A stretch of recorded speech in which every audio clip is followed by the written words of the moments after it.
Honorable Semuju, how do you think journalists should approach the electoral season amidst the changing times that you speak of? We have a few months away, and we shall be going for fast. The primary. They should begin by writing their wills. The constitution has been overthrown. Serwanya spoke about Edmutwe. And Museveni's son said, I am going to castrate him with in basement learning Runyankore. So here you write your wills, we go and see whether we'll survive, because it's going to be hell. I mean, even a by-election 2 kilometers from the state center, people can be beaten the way they were beaten. I remember 2006 election, the Honorable Livingstone Okero was representing Chua. He was beaten, his people were beaten, but he's far away. He told his story after election.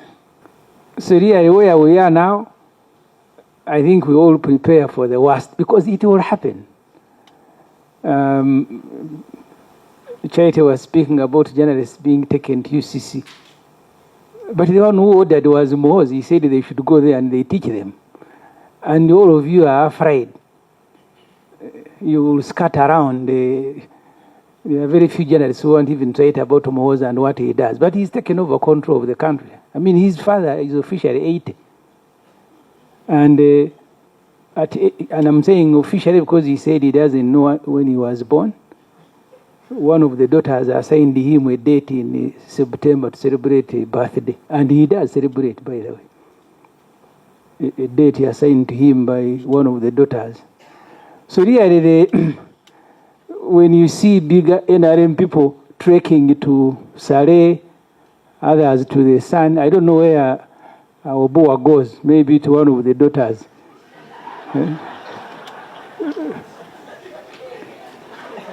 So that's where we are.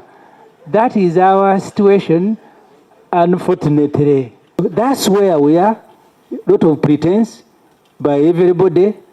This fight we must undertake, all of us. It's now a fight for survival.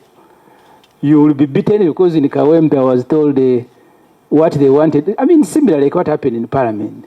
The things they wanted to cannot do them in full view of cameras. You first clear the cameras. In my politics, each time we had a demonstration and I see them clearing cameras, it was time to take a decision. Do I stay or I leave? Because they begin with the cameras. If there are those with the notebooks and the pen, you follow. And then what follows, God knows. So as you guys congregate here for press freedom, it is no longer factional. It's no longer just freedom of a section. It is just freedom of everybody. Whether you're a minister in a government, whether you're an MP, whether you're a journalist, this country has been taken over by one family and they're going to herd you like cattle. Even their cattle, the other day I was coming from Zimbabwe. When President Yoweri Museveni's cattle are crossing the road, there are policemen. You don't come and hoot to disturb them. So his cattle are enjoying more freedom than human beings. And then human beings sit here. I am telling you, I am not fabricating a story. I was coming. They stopped us from far that the cows of the big man are crossing the road. So you don't make a noise by hooting. So cows of the president have more freedom than human beings. On our best, we can, as stakeholders, engage with the fourth estate, that is the media. I wish to therefore congratulate the Ugandan media fraternity on this occasion where you are celebrating the World Press Freedom Day. Congratulations. I wish to state in summary that such a day is a day of reflection. You must reflect individually, but also reflect collectively, just like you are gathered here. It is a day of engaging the different stakeholders, and we are all gathered here as stakeholders. I can see the media fraternity, I can see members of parliament, I see electoral commission, stakeholders of all walks of life, a government minister. It is a day that for me I normally keep telling people that it is a day you must be reading from the books of Acts of the Apostle and the book of Revelation, not the book of Lamentations. That is one book as a Christian I do not read, the book of Lamentations. In all opportunities and challenges, I would always want to translate them into achievements, into a legacy.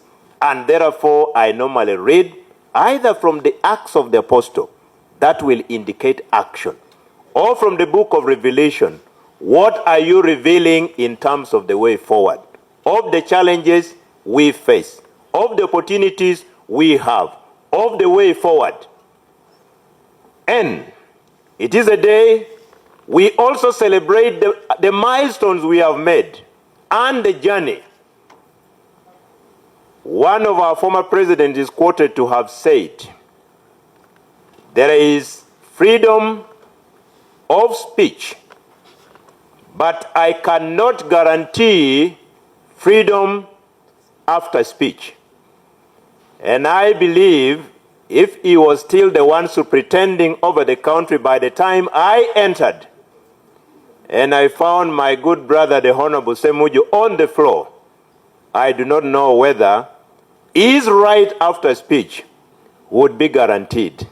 But under this arrangement, his right of speech is guaranteed. His right after speech, we are all here, you have all recorded what he has said, is guaranteed. He is going to walk out of this conference hall. If he has not yet had breakfast, he will enjoy it to the maximum. The time for lunch will come, he will equally enjoy. But this is the journey where we are coming from. And very, very finally, it is a celebration for us to digest the entire chapter 4 of the Constitution of the Republic of Uganda, 1995, as amended. Chapter 4 of our national constitution on the Bill of Rights, fundamental rights and freedoms, is the longest chapter of our national constitution.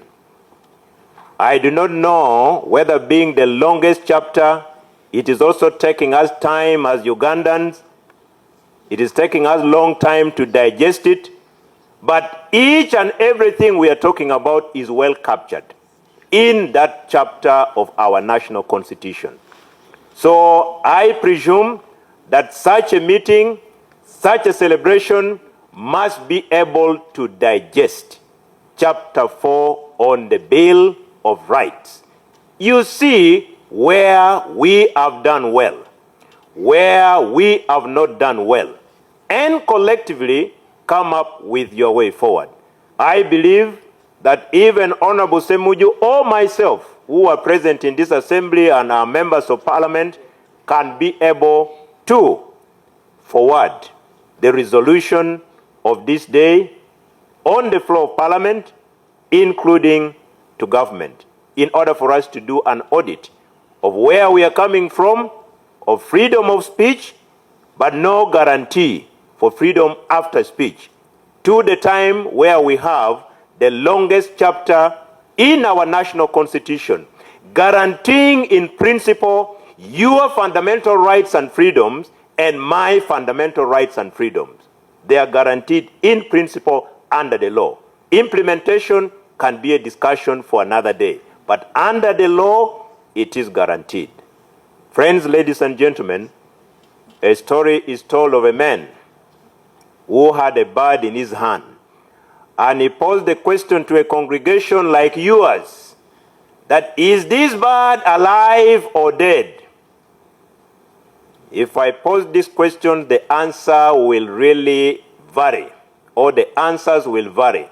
Others will say the bird is dead. Others will say the bird is alive.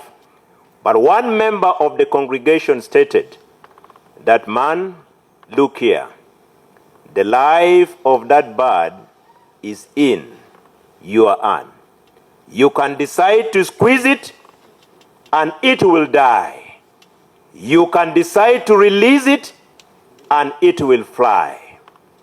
On this note, let me state that the future of press freedom, with engagement with the different stakeholders, is in your hand as the practitioners.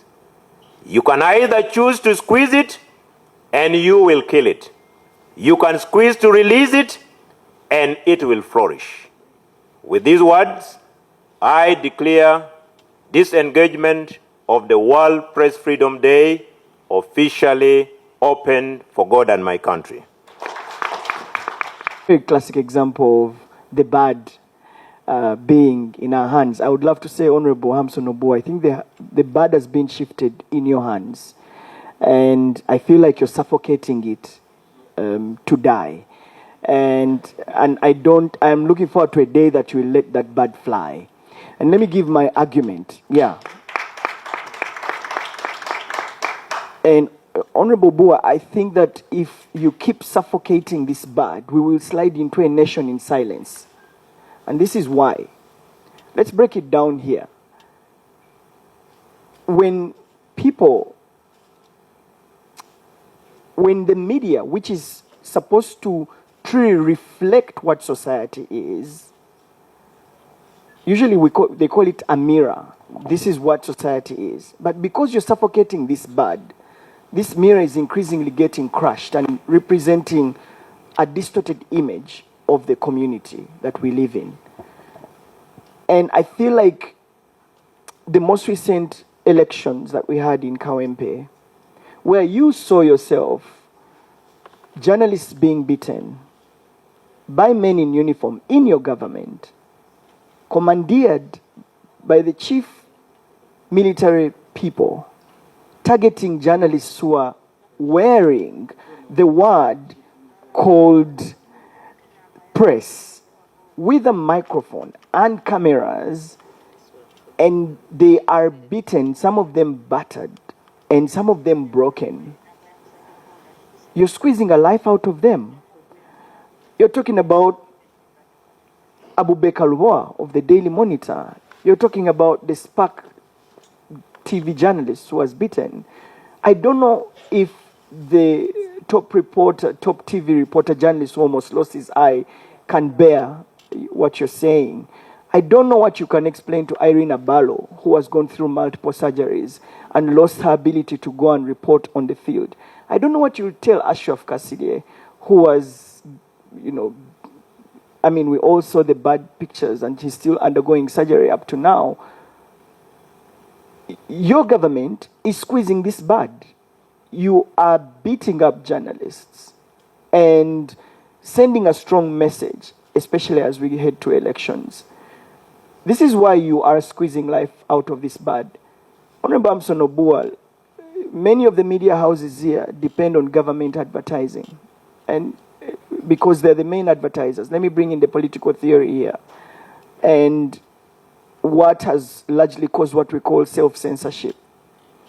You have media that heavily relies on advertising. The president added recently that all advertising should go through to government-owned media houses, and that really crippled the media in this country. The National Association of Broadcasters, alongside other people, went to the president and begged him and said, "Sir, we do all these things that happen. We want you to release the taps." He eventually said, "Well, I have released the taps, but I'm closely monitoring." And where does this end? It ends in the fact that the invisible hand of the media entrepreneurs infiltrate our newsroom policies to control what we put out. I've been in the media for the last 17 years of my life, and I am alive to the fact that we get live feeds from the field showing that military people are beating people, and the producer says, "Do not put that on air." I have been in a place where the editors meeting in the evening decides which stories should go out, and some stories are dropped not because they lack the ethos of good journalism, but because we are worried of what will happen to this media house tomorrow. There are those that have stood their ground, and I want to appreciate the Nation Media and the Daily Monitor specifically for continuing that. But we know what has happened to the Daily Monitor. They have been closed before.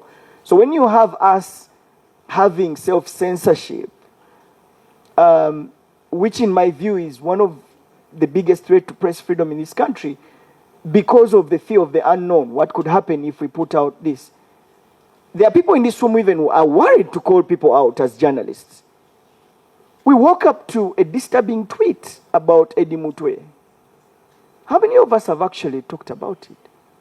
You know, many of us, some of us fear like, oh, if we speak about this, what will happen to me? What will happen to me? The media houses haven't even picked it up yet. Basically, I'm saying that you're squeezing a life out of this media in this country to freely express themselves and give a true reflection of what community really is. And I would love you, sir, to take this message to the people in power. Please note that the day people stop expressing themselves, including the media, because for now you're suffocating us, the day we will lose that freedom to express ourselves entirely, I worry what is going to become of this country. That people will not be able to hold people accountable to these things. The people who beat up journalists in the previous election, has there been any form of accountability? The people who beat up the reporters recently in the Kawempe by-election, have we had any form of accountability? Except just word salad and condemnations. I don't know what we are going to tell to reporters whose lives have ended because there's not been any form of accountability for those who practice. So like I say, sir, you're squeezing a life out of this bud. Let it fly. Thank you.